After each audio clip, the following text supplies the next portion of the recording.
অহংকারী জায়গা আমি আল্লাহর দরজায় হবে না। এই জন্য টাকার অহংকার করা যাবে না, ক্ষমতার অহংকার করা যাবে না, সম্পদের অহংকার করা যাবে না, জনপ্রিয়তার অহংকার করা যাবে না, এলেমের অহংকার করা যাবে না, ধনের অহংকার করা যাবে না, সন্তানের অহংকার করা যাবে না, জাগা জমির অহংকার করা যাবে না। মানব হিসেবে আমাদের কোনো অহংকার নাই, আমলের অহংকার করা যাবে না, এলেমের গৌরব করা যাবে না।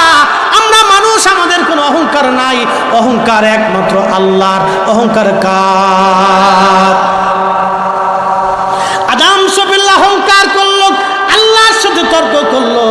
আল্লাহ রাব্বুল আলামিন বলেন, দূর হয়ে যা, বিতাড়িত হয়ে যা, আমি আল্লাহর দরজায় আর তোর কোনো জায়গা নাই।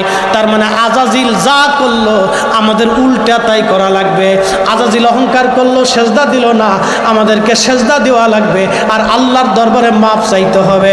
আমরা যখন সেজদা দিব, আল্লাহর দরবারে মাপ চাবো, আমার আল্লাহ আমাদের জীবনের গুনাহগুলি তখন মাফ করে দিবে।